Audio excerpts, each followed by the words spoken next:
Padi merupakan tanaman pangan utama penduduk Indonesia. Dalam meningkatkan ketahanan pangan, pemerintah Indonesia berusaha meningkatkan produksi padi. Upaya meningkatkan pendapatan dari usaha tani padi sawah sudah lama dilakukan.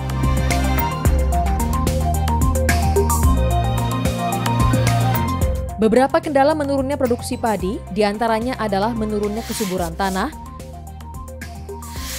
serangan hama, dan patogen. Namun penggunaan pestisida yang kurang bijaksana dapat menimbulkan masalah kesehatan tanah, pencemaran lingkungan, dan gangguan keseimbangan ekologis. Berdasarkan sumber potensi tanaman sebagai pestisida alami yang tersedia di Indonesia, maka perlu dilakukan peningkatan pengetahuan dan keterampilan dalam pembuatan pestisida alami untuk mengendalikan hama dan penyakit pada tanaman padi. Langkah kerja yang harus dilakukan dalam proses pembuatan pestisida nabati adalah: apa saja bahannya? Contohnya seperti bahan-bahan yang ada di dapur. Bawang putih, bawang merah, jahe, lengkuas,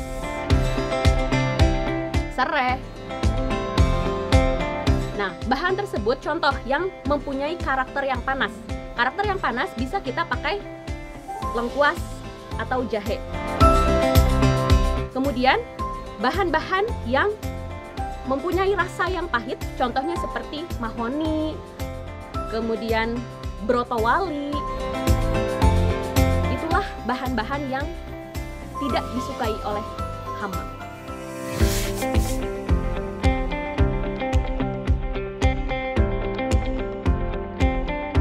Baik Bapak dan Ibu, bahan-bahannya adalah yang pertama, daun mindi atau daun mimba, kemudian daun mahoni, yang ketiga adalah kunyit, kemudian urin sapi, setelah itu air cairan asap. Cairan asap itu adalah cairan yang berasal dari uap, kemudian kita suling. Yang keenam, bakteri. Kemudian langkah selanjutnya adalah langkah kerjanya. Yang pertama adalah kita merebus daun mindi tadi. Daun mindi direbus dengan air dengan perbandingan 1:2. Maksimal 10 menit sampai keluar cairan hijau. Setelah itu yang kedua kita rebus daun mahoni. Daun mahoni ini direbus dengan air juga. Perbandingan daun mahoni dan air adalah 1:2.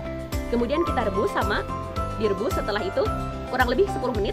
Kemudian yang ketiga adalah kita proses kunyit. Nah, kunyit kita lakukan dengan cara di blender. Perbandingan kunyit dan air adalah 1:2 juga. Jika kunyitnya memakai 1 kilo, berarti kita pakai 2 liter air. Kemudian di blender sampai benar-benar halus.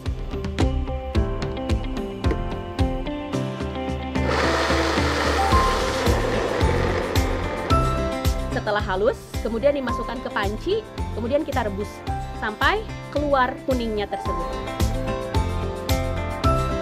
Langkah kerjanya adalah cairan mindi itu 24% dari total yang akan kita buat. Jika kita buat 1 liter, berarti kita memasukkan 240 ml cairan mindi. Kita masukkan ke wadah yang 1 liter. Kemudian yang kedua adalah cairan mahoni. Nah, cairan mahoni ini juga sama, dosisnya 24% dari wadah dari dosis yang akan kita buat 1 liter. Nah, 240 ml kita masukkan ke wadah.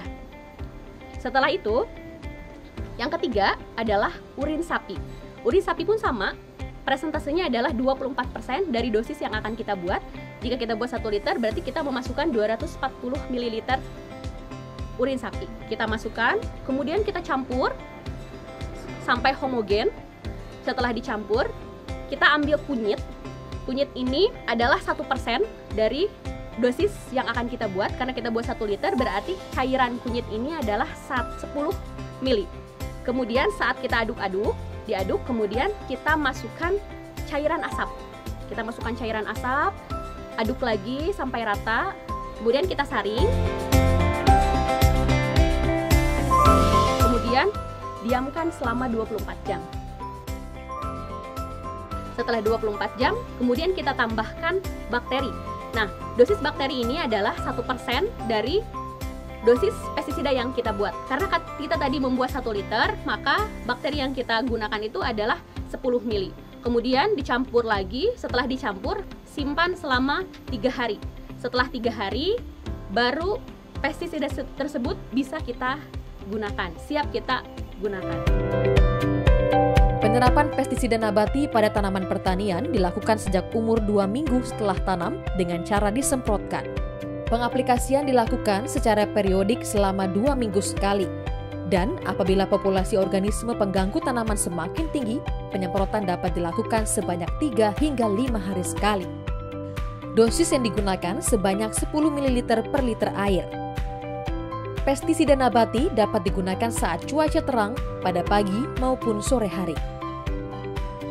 Baik Bapak dan Ibu petani di seluruh Indonesia, ayo kita terapkan pertanian berkelanjutan melalui penerapan pertanian cerdas iklim atau CSA, Climate Smart Agriculture, melalui penggunaan pestisida nabati dan pengurangan pestisida kimia, agar produk pertanian sehat dan berkualitas serta ramah lingkungan.